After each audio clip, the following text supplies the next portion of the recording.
আমরা পরিবর্তন দেখতে পাচ্ছি। স্পেশালি আমাদের ভবঘুরেদের উচ্ছেদ করা বা এই ধরনের কার্যক্রম নেওয়ার পরে আমরা কিছু পজিটিভ, মানে আমার কাছে মনে হয় যে আমরা বিভিন্ন প্রোগ্রাম আয়োজন করা ক্যাম্পাসের, মানে আমার কাছে মনে হয় যে মোটামুটি কিছু আমরা পজিটিভ ইম্প্যাক্ট দেখতে পাচ্ছি। দেখেন, আমি আমার জায়গা থেকে বলবো, এই ভবঘুরে বা বিভিন্ন নেশা, তারা তো মূলত নেশা করে এবং আমরা মেয়েরা এটার জন্য অনেক হ্যারাসমেন্টের শিকার হই। তো এটা আসলে যার জন্য প্রবলেম না, সে এটাকে প্রবলেম বলে মনে করে না, কিন্তু আমি তার দ্বারা চিন্তায়ের শিকার হচ্ছি, ব্যাক সাউন্ডের শিকার হচ্ছি। তিনি আমার হলের সামনে এমন একটা জেস্চার করছেন যেটা আমার জন্য একজন নারী হিসেবে অস্বস্তিকর। তো আমি তো এইভাবে আমার ক্যাম্পাসে আমি এইভাবে চলাফেরা করতে চাই না। আমি অবশ্যই চাই যে ভবঘুরেদের উচ্ছেদ করা হোক, তাদের রাষ্ট্রীয়ভাবে পুনর্বাসন করা হোক, কিন্তু এটা তো আমার ক্যাম্পাসে আমার নিরাপত্তার হ্যাম্পার করে আমি তো আসলে তাদেরকে আশ্রয় দেওয়াটা তো আমার পক্ষে অ্যাফোর্ড করা সম্ভব না।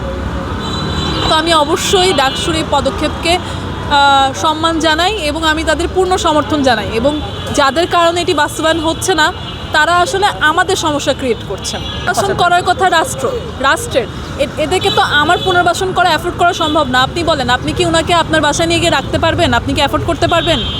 সিমিলারলি আমার ক্যাম্পাসে ওনাকে অ্যাফোর্ড করা আমার পক্ষে সম্ভব না। আমার নিজের নিরাপত্তা বিনিময়ে আমি ওনাকে থাকতে দিয়ে নিরাপত্তা ঝুঁকিতে পড়তে আসলে এটা সম্ভব না। এটা একটা শিক্ষা প্রতিষ্ঠান, আমরা নিরাপদে নির্বিঘ্নে চলতে চাই। ওনাদের এভাবে পুনর্বাসন করাটা কোনো সিস্টেমেটিক না, এটা কোনো পদ্ধতি না যে ওনারা ক্যাম্পাসে থাকবে, ওনাকে ক্যাম্পাসে আশ্রয় দিতে হবে। প্রতিনিধিরা আসলে তাদের ম্যানিফেস্টো অনেক বড় ছিল, কিন্তু আসলে আমরা ওনাদের ইশতেহারের সব কিছু প্রতিফলন দেখতে পাচ্ছি না।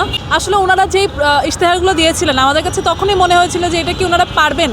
ওনারা হল পুরো ভার্সিটির পরিবেশ চেঞ্জ করে ফেলবেন, একদম সব কিছু চেঞ্জ করে ফেলার ওনারা এক ধরনের ইন্ডিকেশন দিয়েছিলেন আমাদেরকে, কিন্তু এই ধরনের কোনো কিছুই হচ্ছে না। তবে আমরা ওনাদেরকে তৎপরতা দেখতে পাচ্ছি, ওনাদের ছোটোখাটো কিছু কাজের মাধ্যমে বা যতটুকু পসিবল ওনাদের পক্ষে ওনারা করছেন।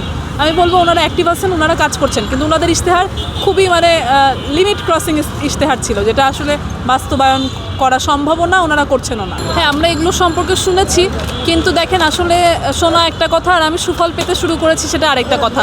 এখন আপনি বলতে পারেন যে এই জন্য অপেক্ষা করতে হবে, বা আমি আসলে জানি না জিনিসগুলোর ভিত্তি কতটুকু। আমি 2 দিন 2টা ফ্রি মেডিকেল ক্যাম্পেইন করলাম, বা আমি প্রত্যেকটা হলে 1 দিন করে ফ্রি মেডিকেল ক্যাম্পেইন করলাম, এটা তো কোনো সাস্টেনেবল সলিউশন না। উনি আমার হলে একটা পার্মানেন্টলি একজন ডক্টরকে প্রাথমিক চিকিৎসার জন্য অ্যাপয়েন্ট করুক, তখন আমি বলবো যে না, উনি আমাকে একটা সাস্টেনেবল সলিউশন দিচ্ছেন। এই 1 দিনের ক্যাম্প করাকে তো আমি আসলে একটা বড় সলিউশন বলে মনে করি না। আর আসলে ওনারা বলেছেন সকল প্রকার আবাসনের সংকট ওনারা মোকাবেলা করবেন। আমি তো বলবো আমার হলের যে খাবারের মান, আমি কিন্তু সেখানে কোনো পরিবর্তন দেখতে পাচ্ছি না, বরং আমরা এখন খাদ্য কষ্টে আছি। তো আসলে এগুলো চেঞ্জ করা ডিফিকাল্ট অবশ্যই, কিন্তু এগুলো কিন্তু ওনাদের ইশতেহারে বলেছিলেন। এবং খাবারের সংকট, এটা নতুন হল বানানোর চাইতেও অনেক প্রাইমারি ওয়েতে সলিউশনটা করা দরকার। কিন্তু আমি কিন্তু এখন আমার রোকে হলে খাবারের চেঞ্জটা দেখতে পাই নাই এখন। এই ক্ষেত্রে আমি অবশ্যই বলবো যে ছাত্র শিবির তাদের দেওয়া কথা এই ব্যাপারে রেখেছে, তারা মেয়েদের পোশাক আশাক সম্পর্কে কোনো ধরনের কোনো ইন্টারফেয়ার করার মতো কিছু করে নাই। যেভাবে চলতে চাচ্ছে সে সেভাবে চলছে। এই ব্যাপারে শিবির কোনো ধরনের ইন্টারফেয়ার করে নাই। আমার ক্ষেত্রেও সেম। হ্যাঁ।